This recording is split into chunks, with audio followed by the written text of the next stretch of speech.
Torej, v tem koraku si bomo pogledali, kako na svoj računalnik namestimo program Graph. Program Graph je odprtokoden in je namenjen risanju grafov v dvorazsežnem koordinatnem sistemu. Najdemo ga na spletu. Če v spletni iskalnik vpišemo ključno besedo Graph, je povezava do tega našega programa na naslovu www.padovan.dk ena izmed prvih, ki se pojavi med zadetki. Tole povezavo poklikamo, pridemo na domačo stran tega programa Graph, kjer si lahko prečitamo tudi več stvari o tem programu, več informacij, tudi prečitamo, kdo je avtor. Za prenos programa moramo na levi strani poiskati povezavo, ki se imenuje Download. Jo kliknemo. Tukaj nas čakata sedaj dve različici programa. Ena je nekoliko okrnjena in tale nas ne bo zanimala. Mi bomo si na naš računalnik namestili tole zgornjo različico. Trenutno je to različica 4.3. Kot vidite, tudi ni pretirano velika, samo nekaj čez 3 mega obsega. Povezavo poklikamo. Sedaj, ker si želimo neposredno po prenosu tega programa program tudi namestiti, bomo kliknili tukaj Zaženi.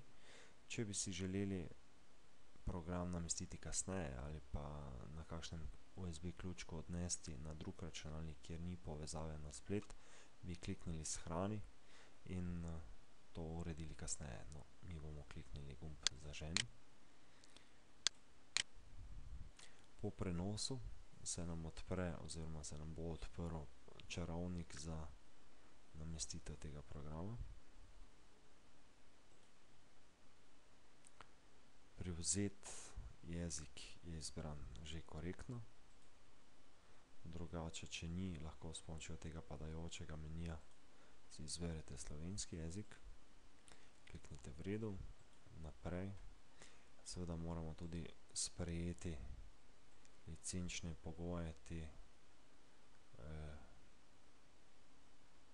licence.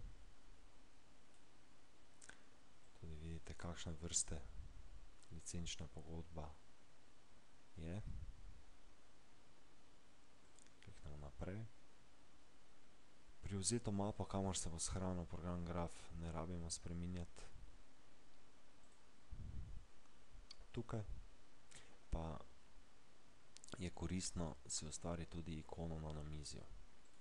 Takole. Ko vidimo, da so vsi podatki v redu, da je to, kar si želimo, kliknemo gumb Namesti. V nekaj trenutkih se program namesti. Ko kliknemo Končaj, na našem namizju vidimo ikonico oziroma bližnjico do programa Graph. Ko tole potrdimo, se nam odpre program Graph.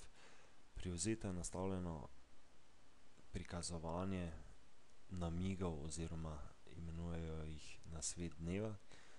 Zdaj, med temi nasveti seveda je koristno se sprehoditi, pogledati, če je kaj zanimivega, ampak ko tole naredite, si pa vsekakor le odkljukajte tole možnost, s čimer boste preprečili, da se bi vam ti nasveti pojavljali vsakič, ko boste pognali program Graph. To bomo sedaj zaprli. Okno seveda lahko povečamo. Zdaj, o osnovah dela v programu Graph še mogoče malo kasneje.